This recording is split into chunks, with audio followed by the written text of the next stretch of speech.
Hey, what's up, everyone? It's me, Matt from Diazable, coming at you with another album review.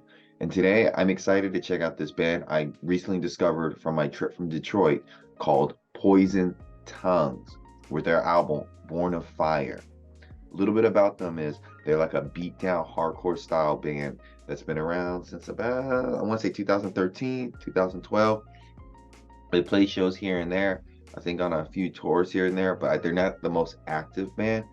But when playing and their music, they're definitely active in terms of how heavy they sound.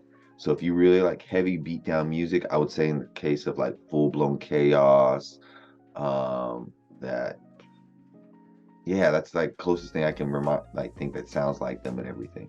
But yeah, let's check out this album from Poison Tongues.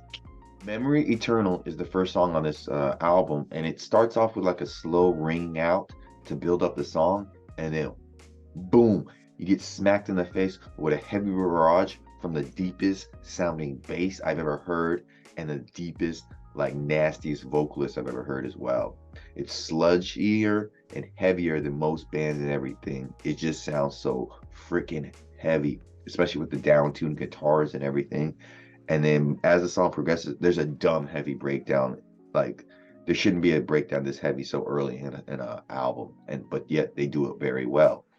The backing vocals are a bit like unpolished because there's some like cracking to it and everything, but I think it adds a nice layer of texture to this overall heavy song with the over the top like guitars and bass and whatnot. Even when you're gone, I'll tell them my religion's you. When punctures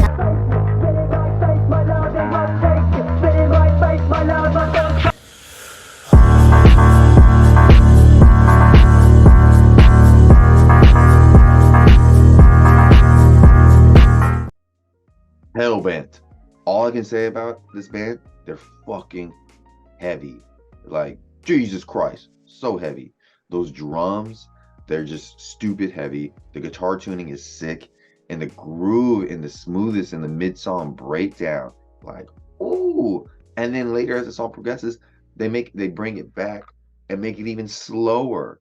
Like, this is probably one of my favorite songs of 2023 already, just because it's so freaking tight. So here's a little clip of Hellbent.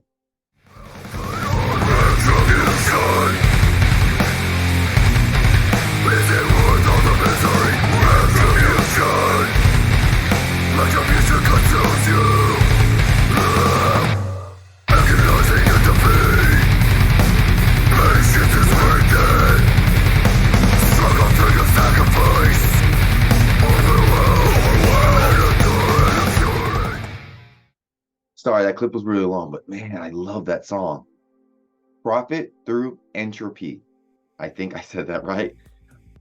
There's some like hollow drums here that really linger in the air on this song. That sounds pretty cool. The guitar riffs, they're heavy and simple, nothing too flashy. They really doing it good here. They slow it down really well, especially with the snare drum and the drum rolls. Those are really nice additions to the song. Vocals still hard hitting as well. Then as the song progresses, there's like a slick and heavy two-step transition. Very nice. And the bass breakdown. Oh, the fuck is going on with this band? They're just killing it. They're on like one, track two, track three, just boom, boom, boom, home run, home run, home run. They just knocking them out.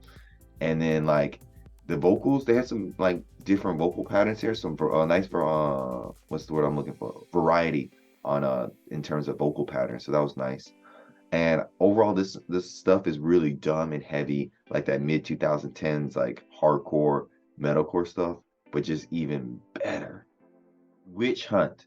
Faster opening with snappy drums start the song off, and then it turns into like an upbeat 1-2 drum transition with the overall tempo of the song. And then like it goes back into like some double kicks from early in the intro. They really go back and forth with the drums here and make a really nice, well crafted song, I think. There's a big, like heavy circle pitting part in the middle of the song that's nice. I just keep talking about the drums on this song, but they're very, very distinct here because they just sound like a machine gun. They're just pew, pew, pew, pew, firing at all cylinders and just sound really good. The riffs, though, are pretty simple, but overall pretty solid. So yeah. A sinister reflection. The transition from track 4 to track 5 here is so clean, you might not even notice it because I didn't. It was just they simply merged into like the songs very well, and I was like, whoa, I gotta play it back. I didn't realize they merged. This is the first song that's not as heavy. It's a little bit more toned down.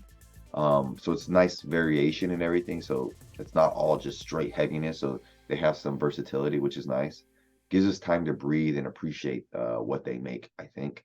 Production sounds much cleaner on this song, and I will say the song could be a bit shorter, but overall, still a pretty good song. Here's a clip of a sinister reflection.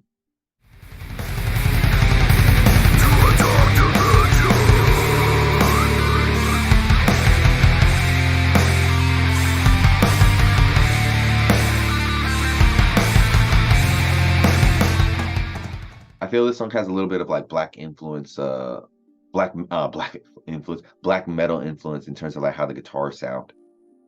Tell me if I'm wrong. Brainwashed. I will say the kick drum on this song is a little bit looser, but the snare drum still very tight. Bass is keeping up well with the guitars, so I would say that the bass player here is really good at keeping pace with the guitars and making himself well known. Not a lot of bands can do that, I think, very well. So kudos to the bass player. The drums are a little bit hollowed out to really build up the song before there's a nice two-step, which is cool. It's a short and tight song, and towards the end, there's a guitar solo that has like a really like wailing like wow wow wow sound to it. I guess kind of my best description.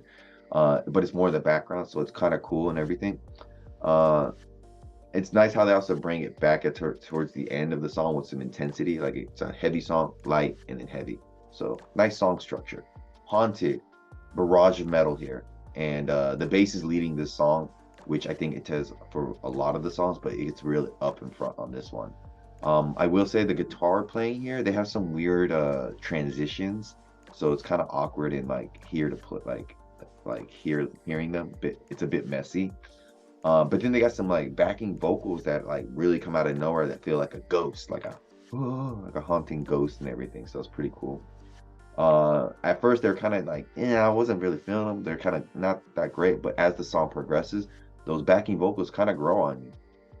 And the guitar work seems really stiff and messy at times. It's all over the place here. It's really not the best. Cutthroats all in. Slow Cutthroats all in. Slow start with this song, but then it goes in, kicks in with some more double bass and everything, and like the guitars have more of like a ringing out sound to them and whatnot. Solid song all around with its performance and production, but it does feel like kind of a safe song. Like they didn't try to do anything too wild or crazy. It just feels like a standard hardcore metal song. There's some clean vocals on here that are all right. Breaking Ground. Again, more of a simple song here in structure. Bass still very prevalent, still up in the front. It's very cool. Hard repping that Detroit. This is their hometown song. They giving good tribute to their hometown of Detroit. Mad respect. But I will say it can come off a little bit cheesy with how they're coming on with it. So I'm not too sure this is just more of like a song for themselves and just having fun, or they're really trying to be really hard about it. It's a weird balance between the two, I think. I will say the breakdown does really help with the song, so that's good. And I'll give them an A for effort for trying something different and really experimenting here, switching things up by adding rap. But I think for that part, the rapping, everything, it does go for a little bit too long. Yeah. So here's a little clip of Breaking Ground.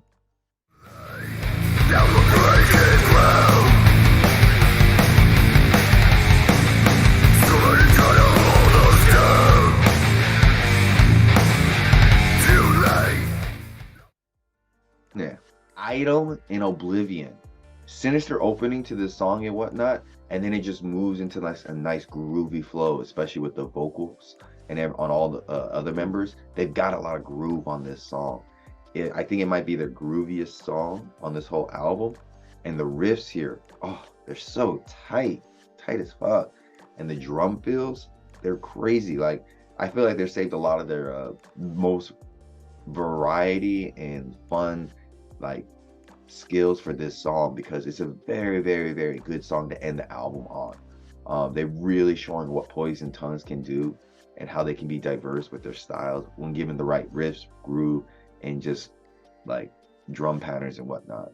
Even the guitar solo fits better here than all the other guitar solos they had in previous songs.